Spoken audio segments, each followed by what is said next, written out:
ঈদে মুক্তি পেয়েছে এম রাহিম পরিচালিত ছবি জঙ্গলি। প্রথম দিন থেকেই পারিবারিক দর্শকের কাছে সিনেমাটি পেয়েছে প্রশংসা। তাই ঈদের এক সপ্তাহ পেরিয়ে গেলেও সিনেমাটি ঘিরে এখনও দর্শকের আগ্রহ রয়েছে। আরও জানাচ্ছেন আরিফ হক। ভালোবাসা পেলে একজন জঙ্গলিও হয়ে উঠতে পারে মানবিক মানুষ। মায়া, মমতা ও সম্পর্কে টানাপোড়েন নিয়ে নির্মিত হয়েছে সিনেমাটি। সপরিবারে জঙ্গলি দেখতে এসে চোখের জলে ভেসেছেন দর্শক। পর্দার চরিত্রে নিজেদের খুঁজে পেয়েছেন দর্শকরা। ছবিটি দেখার পর অশ্রুসিক্ত নয়নে জানালেন তাদের অনুভূতি। অনেক সুন্দর লাগছে। আমার মা হয়। হ্যাঁ, আমার দুই মেয়েকে নিয়ে আসছি। অনেক ভালো, অনেক অসাধারণ একটা মুভি। আমরা কাঁদতে কাঁদতে শেষ পুরা। এই ফার্স্ট টাইম আমি কোনো মুভিতে এত কান্না করি নাই। এই ঈদে যতগুলো মুভি রিলিজ হয়েছে আমার মনে হয় এগুলোর মধ্যে এটা বেস্ট। ওরা অনেক এনজয় করছে, আমার পাশে বসে ছিল, খুব সুন্দর। আমরা লাস্ট মোমেন্টে এসে কান্না করছি। ছবিটা অনেক ভালো লেগেছে। বুবলি আপু, সিএম ভাই এবং দিঘি আপুর অ্যাক্টিংটা জাস্ট অসাধারণ। ছবিটা লাস্টে দেখে আমি কান্না করে দিচ্ছি যে পাখির অভিনয়টা এত সুন্দর হয়েছে। জঙ্গলিতে পাখি চরিত্রে অভিনয় করে দর্শককে আবেগে ভাসিয়েছেন শিশুশিল্পী নৈরিতা। পাখিকে খুঁজে পাওয়ার গল্প শোনালেন নির্মাতা।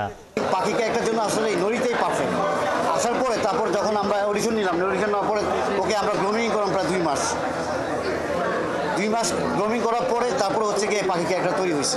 দর্শকদের কেউ কেউ বলছেন অভিনেতা সিয়ামের ক্যারিয়ারের এটি হয়তো সেরা ছবি হয়ে থাকবে। এমন ভালোবাসায় মুগ্ধ এই অভিনেতা। অলমোস্ট 80 ইয়ার্সের একজন নানির সাথে দেখা হলো, তার মেয়ে তাকে নিয়ে এসেছে, নাতি এসেছে সাথে। তো উনি যখন মাথায় হাত বুলিয়ে আমাকে বলেন যে তোমার জন্য বাবা দোয়া করলাম, এর পরের কাজ যেন আরও ভালো হয়। তো আমার জন্য তো এটা প্রেশার যে এরপরে আসলে ভালো করতে হবে। সিনেমায় সিয়ামের বিপরীতে দেখা গেছে অভিনেত্রী শবনম বুবলি ও প্রার্থনা ফারদিন দিঘিকে। জানালেন তাদের অভিজ্ঞতা। আমার ক্যারিয়ারেও একটা ডিফারেন্ট গল্পের সুন্দর সফল সিনেমা যুক্ত হলো। অবশ্যই আমি ধন্যবাদ দিতে চাই বরাবরের মতো আপনাদেরকে। আমি এখনো দেখিনি টু বি অনেস্ট, সো আমি জানি না যে আসলে আমাকে স্ক্রিনে কেমন লেগেছে। কিন্তু এই সেম আপনার যে কথাটা যে একটু যে কোয়েশ্চেনটা ছিল আমি হলে শুনেছি 2-3 জনের মুখে, এটাই সার্থকতা। জঙ্গলি আরো ছড়িয়ে যাবে এমনটা প্রত্যাশা প্রযোজকের।